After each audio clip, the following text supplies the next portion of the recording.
Ang pagtuon subong, isa naman kakigayunan naton mga kauturan, mga kaabyanan sa paghusisa, sa pagtuon, kag pag-review sang aton nga leksyon sa sini nga simana sa aton eskwela sa Batika. Ginadala ini sa inyo sang Central Philippine Adventist College Church Media Ministry Department nga ang aton nga chairman amo si Pastor G.C. Aragon. Diri sa Alegria Murcia, Negros Occidental, Philippines.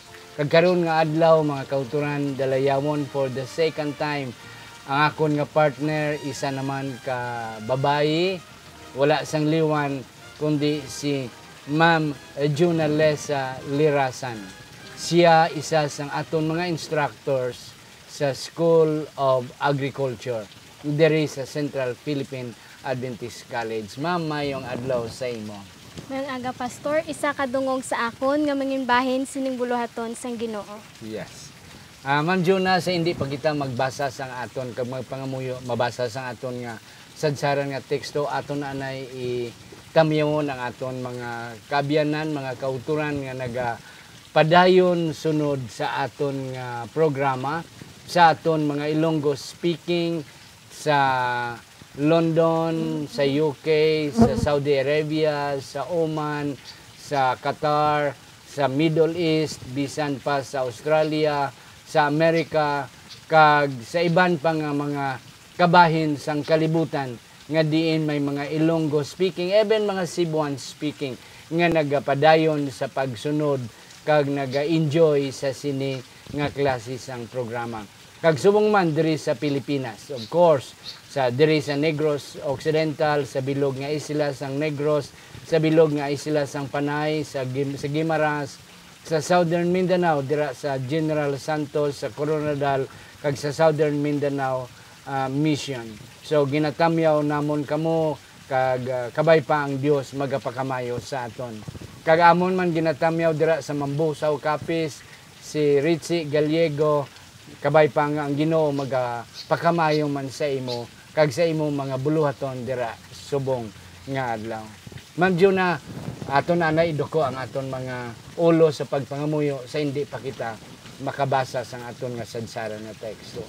Maluluyon kag langit no namon nga amay, ginatugyan namon sa liwat sa imo ang ini nga pagtuon kabay pa nga ang balaan nga espiritu sa gihapon magadihon upod sa amon ni Ma'am Juna, upod sa amon mga cameraman si Sir Elberay Tapaya, si Sir Ayan Banjula, Engineer Frederick Linatan, Rodel Vargas, si Ruel Largado, kabay pa Ginoo nga ang mga equipments kag ang tanan nga mga gadgets mag-function siya tubtob nga ini nga programa, ini nga pagtuon matapos sa sini nga adlaw. Salamat nga imo kami gamiton, kabay pa tagaan nimo kami sang paghangop, hindi lamang kami ni Ma'am Juna, kundi ang amon man nga naga-view kag ang nagapamati, nagatanaw sa sini nga programa. Tagai man sila Ginoo sang inog halangop nga ila mainsindihan ang tanan nga amon nga ipagwa sa sini nga tion, ang mga puntos kag mga insights nga amon mapagwa Ginoo, kabay pa nga ang balaan nga espiritu magadugang sa pagpahangop sa ila. Salamat nga imo ginsabat amon pangamuyo sa ngalan ni Jesus nga amon manunobos. Amen. Ma'am Juna, aton basahon ang aton sadsaran nga teksto nga makita sa Roma 12 bersikulo 2. So, ang taga-Roma 12:2 nagasugid sa aton sang amo sini. Dili kamo magpauyon sa sining kalibutan, kundi magbalhin kamo paagi sa pagbag-o sang inyo paino-ino. Agod nga inyo matilawan kung ano ang maayo, kag kalahamutan kag himpit nga kabubuton sang Dios. Ma'am Juna, salamat dalayamon kag gabay pa ang Ginoo magpakamayo sa aton nga pagtuon subong. Ari na kita Ma'am Juna sa Roma 12 kag 13, kapitulo 12 kag 13. Aton nasubong nahibalaan nga ari na kita sa practical side sang kag mga personal nga mga pagpanamyaw ni Pedro ni Pablo sa mga taga Roma. Yeah. Tapos na ang doctrinal kag mga theological discussion. Towards the end of this book, ari nakita sa 12 kag 13. May mga practical nga mga instruction si Pablo. Kag salamat nga ri si Ma'am Juna, isa ka babae. So at least mahatag namon ang mga aspect on the ladies perspective sa pananamon sa mga kababayanan. Yes, Ma'am Juna, ano pag ang imo nakita? So kung aton natun-an ang bugos nga simana sa aton pagtuon, aton matalupangdan nga gitagaan kita ni San Pablo siyang mga pamaagi kung paano naton madaog ang malaot sing maayo. Kag sa ulihin naton nga pagtuon, gintudloan niya kita, ginsugiran niya kita sang rason nga kinahanglan gid kita, nga kinahanglan gid naton daugon ang malaot sing maayo. Yes. Kag isa pa gid Ma'am Juna, kanami sinang imo nga punto. Isa pa gid may gamay ni siyang lamod between faith and works. Ang pagbuhat kag ang pagtuo. Yes. So, mag-divert kita gamay theological regarding the relationship of faith and works. Kay ti Ma'am Juna kalabanan sa mga Kristiyanon subong pagtuo lang, pagtuo, wala na buhat. But we Adventists are trying to emphasize nga faith alone is not enough. Kag wala man taga sili nga maluwas kita pinagi sa aton nga pagtrabuhat, but ang pagtuo nga walay buhat siling ni Pablo patay. Yes. So kadto kita sa aton naunang leksyon sa Sunday, your reasonable service. Yes, Ma'am Juna, any point nga imong you would like to bring out sa aton mga kauturan? So mga kauturan, your reasonable service ang hambal sang Sunday naton nga lesson. Maghambal kita reasonable ang pinakamaayo naton nga igahatag sa Ginoo. Kag ano ini ang ginapangayo sang Ginoo sa aton nga pinakamaayo kundi ang aton kaugalingon. So kung aton nga nahibaluan sang una nga panahon nga nagapili gid sila sing maayo nga mga sapat. Pero sang lamb, sang karnero, kag ila-ina ginausisa gid kung may malain balain na, may mga katol-katol, may mga depekto. Kung ila makita nga may depekto, gina-reject na nila. Pero kung makita nila nga maayo kag perfect gid, ila ina batunon. So sa aton man, kabalo kita nga na-discuss ni San Pablo sa aton nga leksyon sang nagligad nga mga semana nga tanan kita nakasala kag nawad-an sa himaya sang Ginoo. But silingon may defect sa aton kaugalingon. So ang aton nga diskasan sa sini nga Sunday, paano naton ma-reconcile kay ang ginapangayo isang Ginoo sang una sa aton nga sapat nga igahalad wala sing dagta, wala sing depekto. Pero ang aton kaugalingon pastor may depekto. Paano ta ni i-present sa Ginoo kay kita mismo nahulog na kita. So amo ning aton nga sulbon kung baga nga kita ta nga problem nga makasasala kita. So paano naton ma-present ang aton kaugalingon? Kanami mga kauturan, Ma'am Juna, kanami sang imo nga punto, you see mga kauturan. Ginhambal ni Ma'am Juna nga in the past, sa una nga panahon, sa wala pa si Kristo, nagahalad ang mga Hudiyo. Para ma-remiss o kung madula ang ilang sala. And then ang halad must be perfect. Wala dagta, wala defekto, wala gid sang makita nga mga gamay nga mga problema sa sapat. Kag kun may ara nga makita nga bulag abi ang isa ka mata na piang o kuniwang, that is rejected. Hindi na siya. Siling ni Ma'am Juna kay na nga amo man na supposed to be kita. Pero nga wala kita dagta, wala kita defekto. But the question is, how can we become a perfect sacrifice kay makasasala kita? All have come short to the glory of God. Mga kauturan, let us remember, Ma'am Juna, sa previous nato nga leksyon, nga sang paghugas ni Kristo sang iya nga dugo sa aton, we are considered sinless. Gin-presume gid sa mata sang Ginoo, we are already perfect.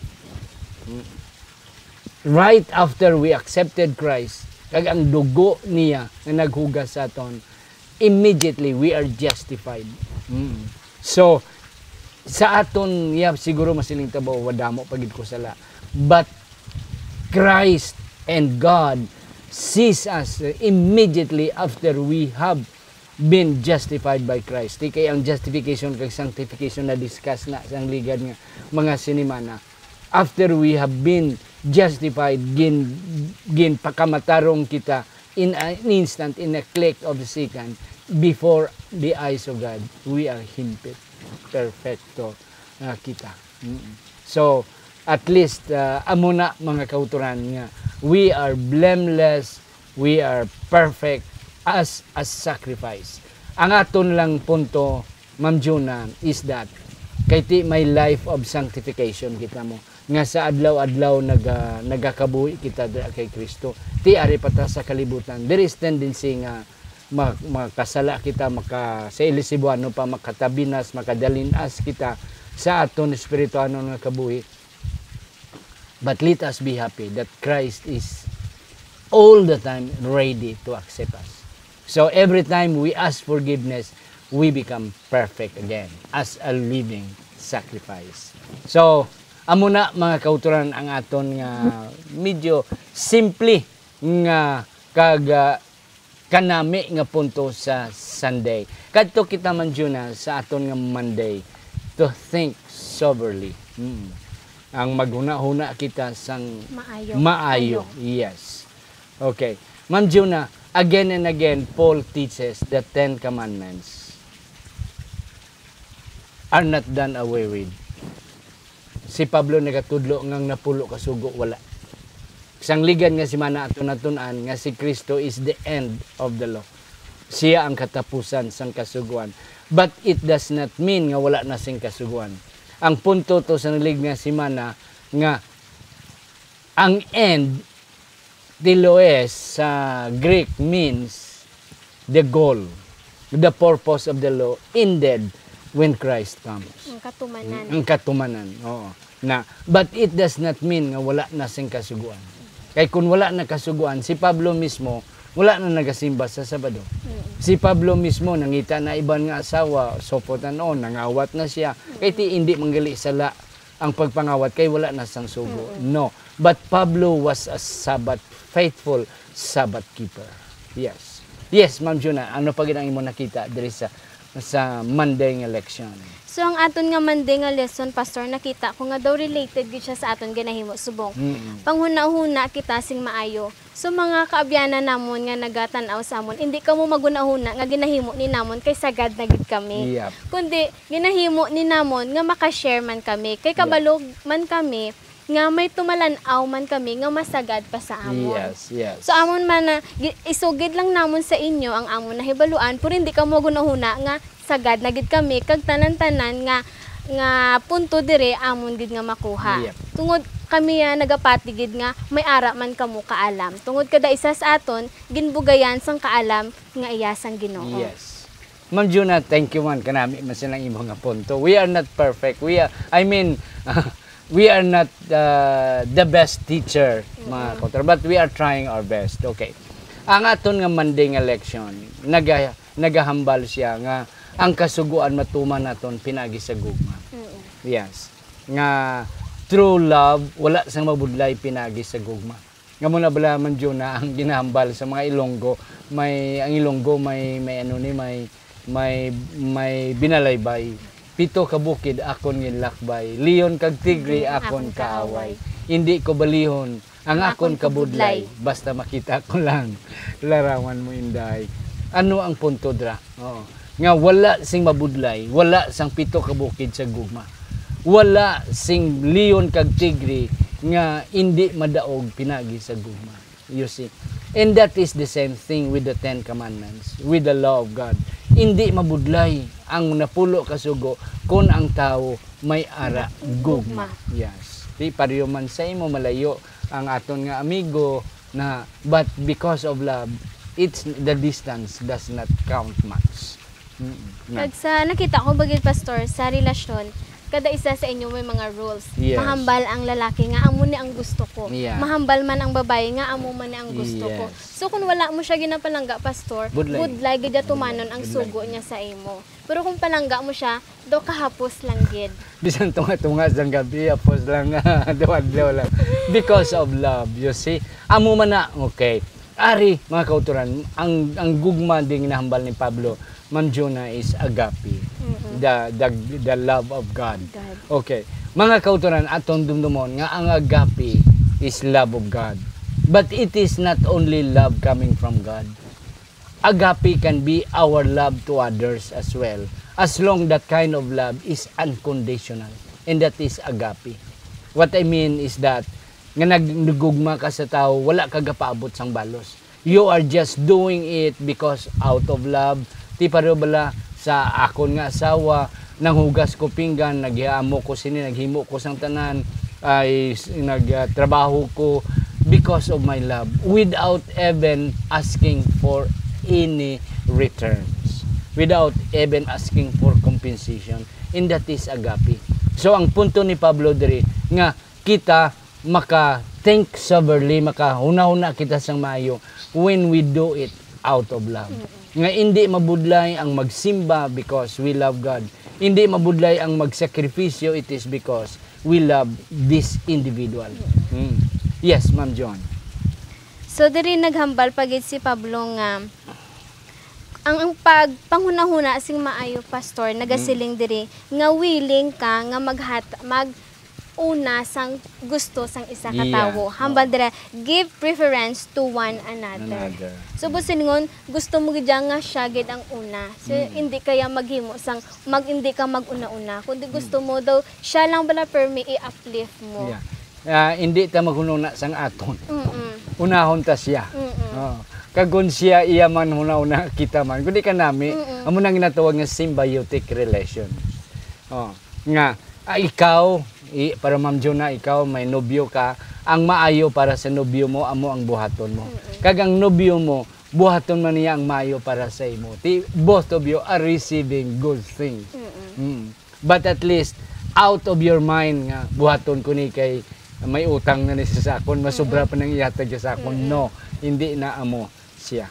Okay. And then, let us think soberly by humble service, humility, ang pagpaubos sa aton nga kalingon. So amo man na siya, Christians should be the most humble people in the world. Ang kasusubo lang man Jonah kay kadamo sa mga Christians, kadamo sa mga Adventista nga mga tikalon, mga proud, and then ang iara lang sila hunahuna, ang para lang sa ila kagalingon, amo ang ginahuna.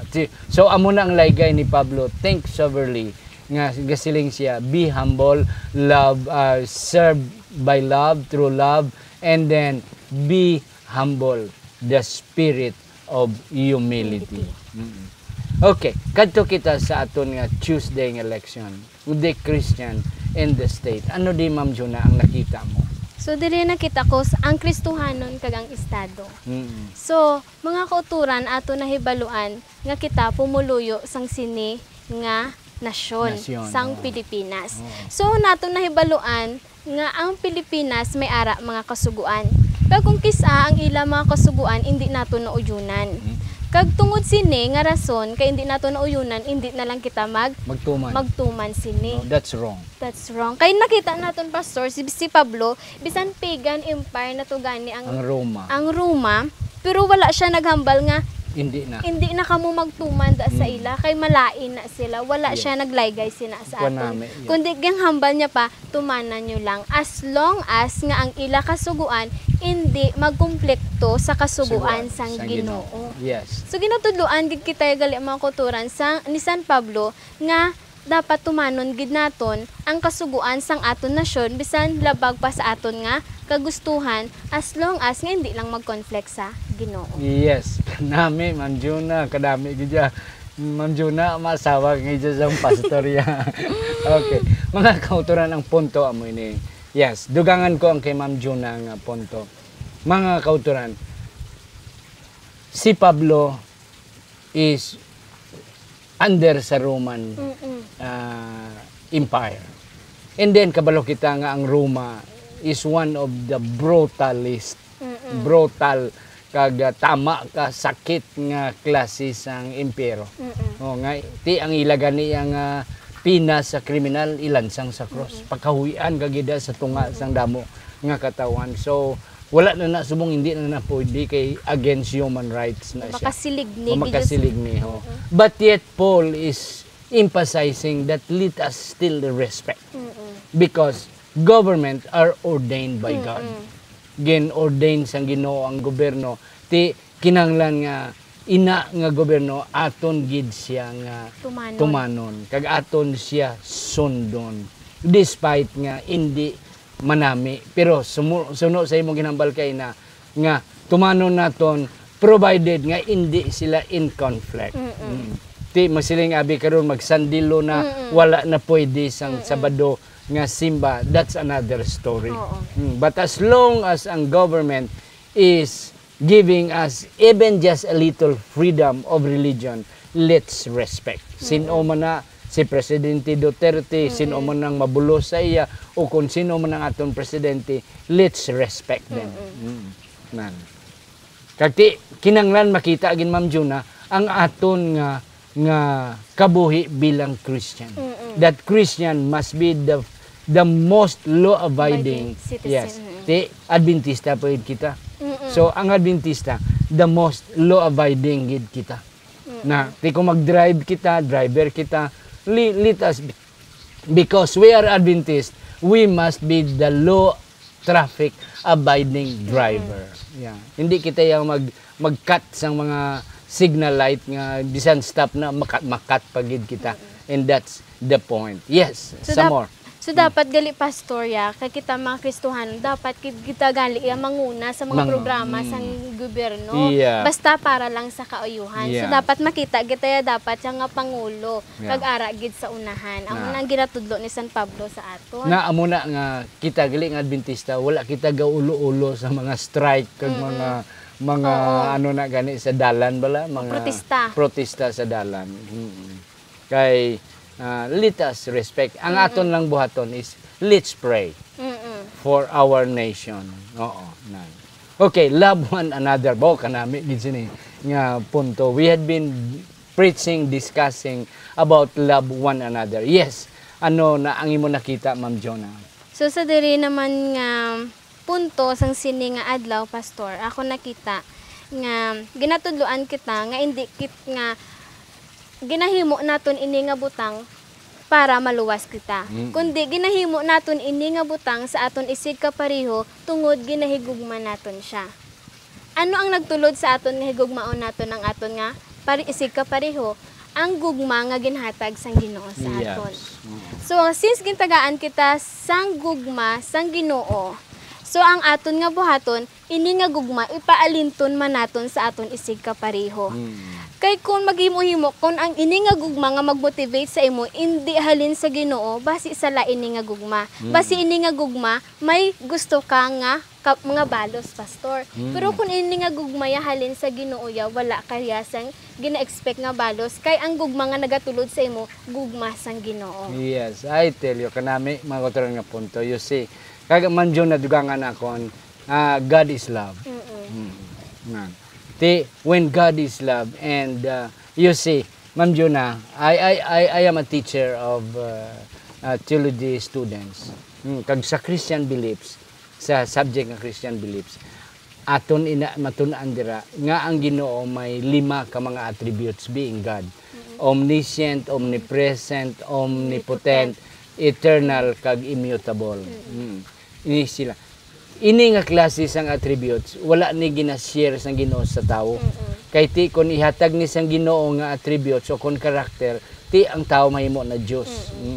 But there are attributes of God nga God would like to share it to us. Okay? Ano ni siya nga karakter? Loving, long-suffering, love, gentleness, meekness, forgiving, so forth and on. Na ti ihatag ginashare na sa Ginoo. Kung ara na sa imo, tawgon ka dayon sa mga tao, ka Diyos nun gid sa iya. He is godly. She is godly. You see, mga kauturan. So, ina nga karakter sang Ginoo, ara na siya na plastar sa napulo ka sugo. Because the 10 Commandments is the expression of God's character. Ti ano ang God's character? Long-suffering, the fruits of the Spirit, yes, meekness, so forth and on, merciful, maluluyon, so forth and on, na ti kinahanglan nga ina nga makita sa katawan so that the world will tell and will brand you as godly people because we have this kind of character that is God's character. Yep. So apang may problema sa sini nga pagtuon, yes, pastor. Okay. Ano ang problema nga nakita naton diri? Amo ini. Kay nagahambal ang iban nga tawo nga amo lang na iya ang kasuguan nga ginhambal ni Pablo, wala na to ya labot ng iban. Ang ginhambal ya lang nga hindi ka magpatay, hindi ka magpanglahi, hindi ka maghimo sa hindi maayos mo sa kabaryo. Ano na to ya, pastor, ang na magbantay ka sang adlaw nga inog pahuway, hindi ka magamit sa ngalan sa Ginoo sa walay kapuslana. So amo naman ang ilang accusation diri. Wala na to ya labot tungod sini. Mga kauturan, salamat Ma'am Jonah. Mga kauturan, daton dumdumon nga ang napulo kaso ginhatag sa bukid sang Sinai. But let us remember nga even before Sinai, the commandments of God is already there. Bisan pa didto gani sa garden sang Eden. So when Paul is trying to mention about the law, let us remember that it is the whole law. Hindi lang isa-isa. Kay ti siling ni Pablo iya mga ni ginhambal, shall we si Santiago naghambal nga tumanon ta ang kasuguan, matuman ta ang iban, may isa lang hindi mo matuman as if you don't obey the whole commandments. Yes. So mga kauturan, ang pangkot ni Ma'am Jonah is kamusta ang iban nga kasuguan. Paul was just trying to quote one, but in reality it is the whole picture of the commandments. Kag isa pa gid Ma'am Jonah before we will go to the last point is relationship, ang relasyon. Sa atong ginambal kay na nga ang relasyon niya is amo na siya ang naghatag sa aton sang energy to have a good love to one another. Ma-fulfill naton ang sugo sang Ginoo to love one another. Now is our salvation, the last point o kon last nga leksyon naton sa sininga semana. Yes, anong nakita mo diri Ma'am Jonah?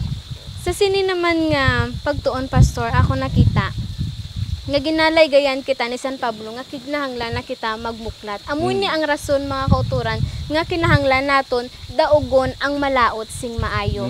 Kay nga subong ang kaluwasan.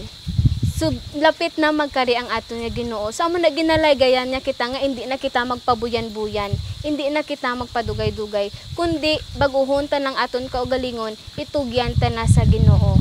Kay subong ang tion sang kaluwasan. Yep.